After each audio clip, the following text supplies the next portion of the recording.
The biggest crisis that our world faces today is actually what you call the identity crisis. I know we have in the world, there are people who are facing crises as a result of famine, as a result of wars, and as a result of many other factors. But I think the biggest personal crisis that the world faces today is identity crisis. But identity crisis does not begin with identity problems. It actually starts with the problem of what you believe and what you don't believe. I believe one of the biggest difference between people, like what will constitute the biggest difference, is actually what you believe and what you don't believe. Not even the race, not even the gender, not even where you come from or where you are born, but what you believe. You'll realize that people who have a similar belief system, irrespective of the geographical region, have a lot of things in common. But people who have totally different belief system are very, very diverse, even if they come from the same womb, even if they are conceived by the same mother. So, in my book on contending for superior belief system, I talk about many things, but one of the major issues that I focus on is on identity and origin, because you see, your identity also, the faith or the belief that you have about your identity stems from your belief about your origin. And when I was growing up, I was introduced to three theories of origin. And one of them, if you're like me, you'll agree with me that especially in African school system, and I know I'm making this video, like I say here, for everyone anywhere in the world, because I believe that this theory applies for all humanity. And there are three approaches to faith. And the first one is what you call the mythical approach to faith, where many communities believe in the existence of a story that explains where we came from, and especially a language group, people who speak a certain language, they have a myth, and that is what they base their identity on, or rather their origin on. And the second one is what you call the scientific approach to faith, where there are people who believe in the evolution theory, that we evolved. There was something like a Big Bang theory that happened, and all of a sudden life started to emanated from that particular thing, and that constitutes a faith and a belief system. And the third one is what you call the biblical approach to faith, where we believe, as adherent to the Bible, that there is a deity called God who created the heavens and the earth, and from two people he populated the entire earth. So I just want to say that I'm making this video for everybody who is actually struggling with the differing opinions of whether we should believe in the scientific or the myth and the Bible, or all of them. So I want to build to dissect this topic and idea and see, is it possible for a person to believe in all the three or just one? So join me, let us go together and try to understand a few things here and there. And I want to start with giving you a background insight about my continent, Africa.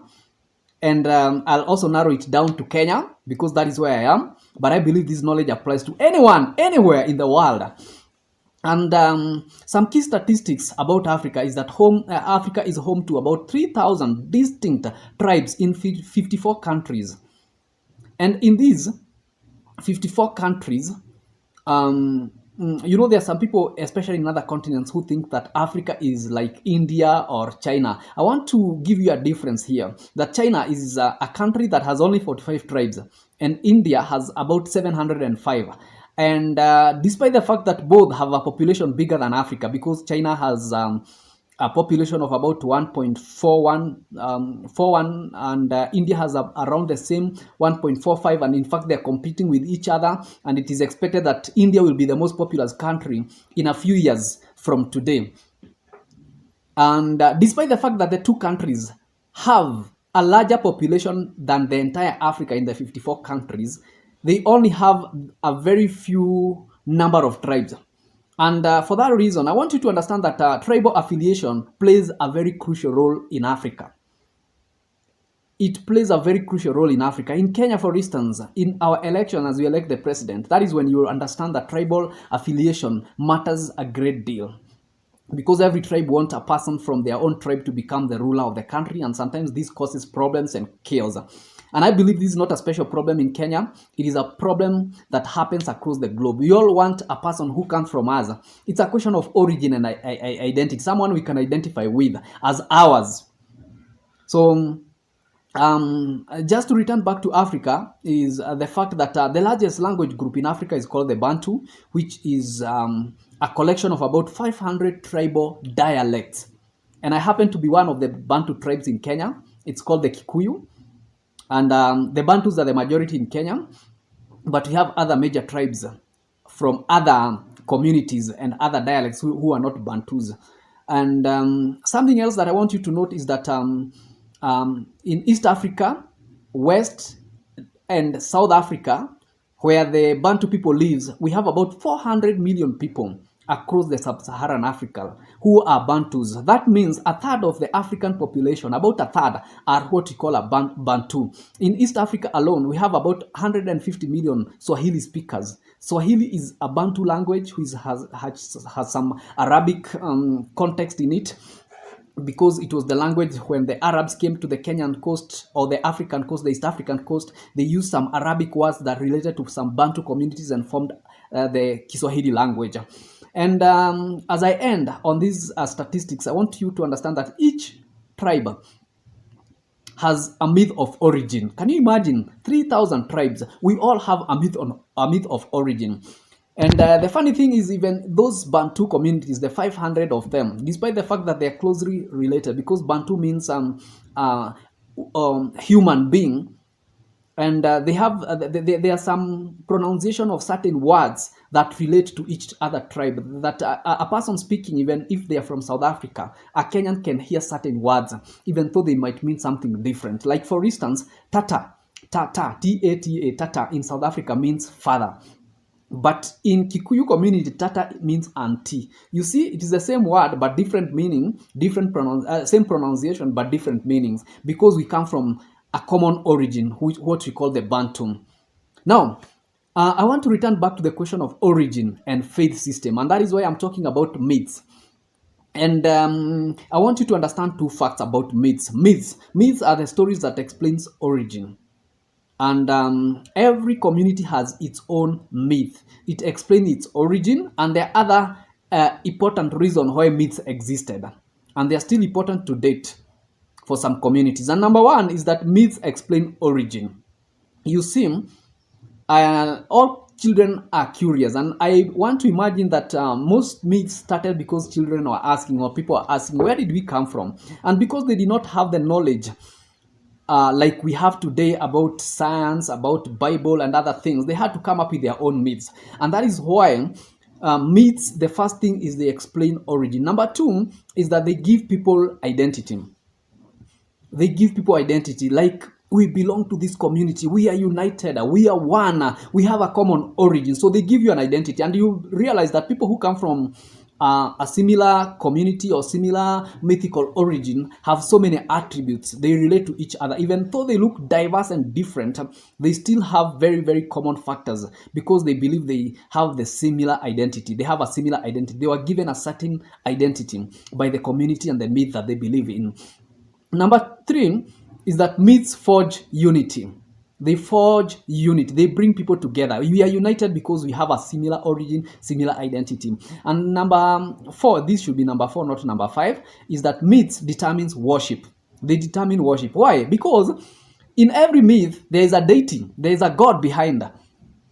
And for that reason, the God that created you and created probably the heavens and the earth, or rather your community, that is the God that you adhere to. And that is why you must never underestimate the power of a myth. It's very important because it determines whom you worship and how you worship.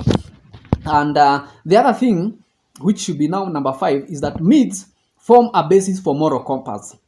Moral compass. There are some people who don't believe that it is wrong for you to attack another tribe, another community, and steal cattle and animals like we have in some communities here in Africa. They believe in raiding another community, dethroning them, stealing from them, because they believe that is a cultural norm that is acceptable according to them. It's actually an act of a heroic act. And you're expected to go through such a rite, such a ritual, for you to even be allowed to get married. You have to go and invade another community, steal cattle so that you can come and pay dowry. So customs and cultures about what you believe are formed by myths. Myths, they are part of it. And then the last thing is that myths inform customs and people's practices. A good example, how you pay your dowry, how you negotiate the dowry, the rituals that are conducted when a child is born, the circumcision practices, all these are determined by myths that we ascribe to. And for that reason, I want you to note something, that you cannot underestimate what people believe about their origin and identity. So myths continue to have significant impact even to date. Come to Africa and you realize what I'm telling you and what I'm saying. And I just want to give you a few stories. And number one is, personally, I come from a community called the Kikuyu in Kenya. And we also have our myth, and I want to narrate it. That in the beginning, according to the myth of origin of the Kikuyu people of Kenya, is that at the beginning of time, I don't know how that beginning came to be, but there was a god called Ngai. And Ngai created two people. One, a woman called Kikuyu or Gekoyo, and the other one, and a woman called Mombi.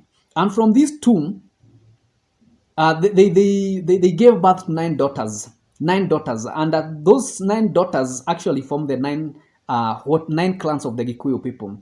These daughters did not have husbands, and therefore Gikuyu had to pray to God to provide husbands, and he provided husbands for them. And it is out of these nine marriages that all the clans of Kikuyu to date comes from. In fact, I even know my community, my clan, according to my people, that I come from a clan called the Edaga. Edaga. I know that is a difficult term for people who are not Kenyan natives to even understand. Not just Kenyan, but even the Kikuyus. It's a difficult term. The Edagas. And usually there are some clans that did not intermarry with other clans. Can you imagine that? That even though we are all Kikuyus, but some clans were even attributed with witchcraft, supernatural powers.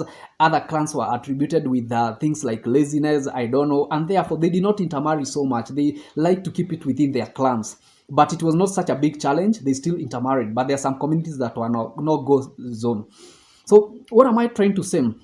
These clans now determines how people conducted certain things like dowry payment ceremony, the identity, because even when you're introducing yourself, you have to say, I am so and so, from this clan, from this tribe, from, and such. It's basically what you call a genealogy. You see, we have a genealogy in the Bible which says that David was the son of Jesse, Jesse was the son of Obed, Obed was the son I don't know who, and it traces its root all the way up to Abraham and eventually to Adam. It is the same thing in our communities. There are people who can give you a genealogy of about 10 people of their origin. So basically, that is my story about origin. I encountered it in primary school because we used to study some myths, and it happened that one of the myths that we studied in primary school, that is the grade school for those people who are not from Kenya, was the mythical stories of origin. And I learned about my origin was in grade 7. And since then, you see, the aftermath of that is that I lived knowing the myth was my true explanation about my origin. I truly believed that for sure there was a man called Gikoyo and a woman called Mombi, and from their daughters I hail because I come from one of their clans. And this was strengthened by the fact that if you ask our elders, they tell you the same. They are very proud and they believe in those things. They follow those customs and traditions. So it continued to be cemented. And I continue to believe that actually I am a man who came from Mombi and Gikoyo. And I just want to state this, and forgive me for jumping before I even conclude, but this is the reality of the fact that there are many people who still spend all their lives believing in their myths of origin. They base their lives on everything that is written about their cultures, their traditions, and everything that they were taught when they were young about their myths of origin. And this is not an African issue, it's something global, because if you go to India, they'll talk about Brahma and all their gods. Imagine out of the 705 tribes that are in India, they have about 2,000 gods. 2 million gods. And some of them are considered to be the creators. Not all of them, because there's some gods of creativity, there's some gods of productivity, there's some gods that serve other purposes. But there are a few gods who are attributed with creation. And they base their existence upon these gods whom they believe are the creators. And I want to revisit this issue some other time because it's a broad issue about myths. They played a very significant role and they continue to influence and impact us today. But before I conclude, I want to go to the other story of origin. When I went to high school, I was introduced to something else. You see, as you rise in academic level, more knowledge is introduced to you, what you can comprehend. I could not comprehend the theory of evolution in primary school, in grade school, in elementary school. So it was introduced to me in high school. And I remember there is what you call the theory of origin of species. And this one was so different from the myth because it talked about origin of everything. You see, the myth only explained about Mount Kenya, where Mombi and Gikoyo, when they were created by the person who owns the Mount Kenya called Mwenenyaga or Ngai. But these were now explained about everything. That the beginning of life started with what you call a Big Bang Theory. There was a Big Bang Theory. And out of that Big Bang Theory, there was some living organism. And out of those living organism, everything else evolved. And it talks about 13.8 billion years ago. 13.8 billion years ago. And it's only around 500 million years ago that man started to evolve. I think about 8 million years ago. 8 million years ago. And he evolved as an ape.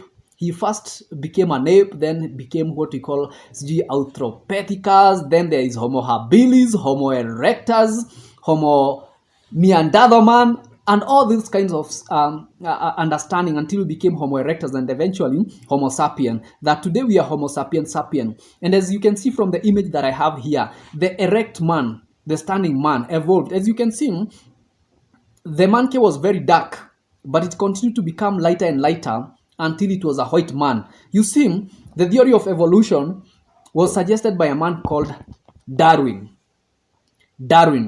And Darwin was a Christian. He was born a Christian, but eventually he died as what we call an agnostic. An agnostic is a type of atheist who do not believe whether the presence of God or the existence of God can be proved or not. He lost his faith when he wrote the theory of origin of species. And that is not the only work that he did, because he also wrote about the survival for the fittest, which is something very consistent with the reality and facts. And that is why, even though he wrote things that corrupted the world, yet there are some things that he wrote that are very factual, and it is very difficult for you to just discard his ideas. And unfortunately, there are some people who continue to believe that they are products of science. They evolved from monkeys and apes. And as much as I would want to say that I don't have a problem with anybody's about their thinking and about their origin, I want to say the very reason why I wrote this book is so that we can shed light and see, is it really factual? Is it really a reality? And I don't want to force anyone, because I don't want to force my ideas on anyone, but I believe in sharing knowledge because I believe this knowledge can be empowering. It can transform your life as you continue to learn and to understand the different kinds of belief systems. So Darwinism became something like a religion. People who ascribe to Darwinism are agnostic and atheist, and I don't want to shy off from that, because if you look at most scientists, they believe in this theory of origin. Even the cleverest, the most intelligent people in the world, some of them believe in the theory of origin of species. And finally, although this was the first one, it was actually introduced to me in elementary school, what you call the nursery school in Africa or in Kenya. And it was the first one where I was told that in the beginning, God created the heavens and the earth. And we are talking about the God of heavens and earth. This story is found in the Bible. And the first man that God created was called Adam, and the first woman was called Eve. He placed them in the Garden of Eden, and he loved them. He provided them with everything. They did not need clothes. But one day they were cheated by the devil in form of a serpent, and that is how they became sinful and sinners. They fell and they were chased out of the Garden of Eden. But because God had blessed them, they multiplied and filled the earth.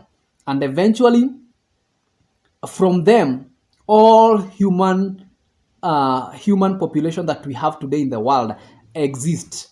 This is another theory that is suggested by Christians and by people who believe in the Bible. And there are people who do not believe about this story of origin, and especially because they have never seen a snake speaking to date, and also because of other facts. The fact that it's also a spiritual, there's a spiritual understanding that is required, and unless you adhere to that spiritual dimension, you may not really understand the facts about it. So those basically are the three theories that explain origin. And there is something that I want to emphasize. You see, as you rise higher in your education, you are introduced to first the story of the Bible, then, as you can see, the story of evolution, and eventually you also understand about myths. So you are likely to get very confused. In fact, most people who have PhD, what you call the doctor of philosophy, there are some people who even believe that it should be called permanent head damage, because the more you study, the more you understand, the more you comprehend things, the more you lose your faith. People like Darwinism started out as Christians, but eventually, as they increased in knowledge, they lost their faith and became agnostic and eventually atheist. So as we increase in knowledge, sometimes we can lose our fundamental faith either in myths or in the Bible, and form even other opinions about our origin. And basically that is the crisis that people face, and it's very, very difficult to remove a person from the things that they have been thinking about.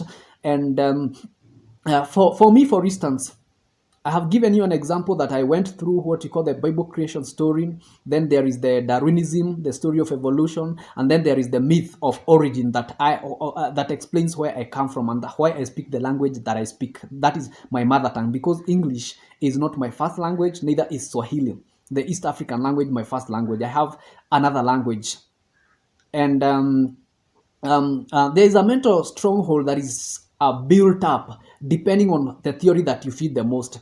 Number one, there are three things that I want you to understand from this video before we conclude. The first one is this, that it is impossible to believe in multiple theories all at once. You'll be very confused.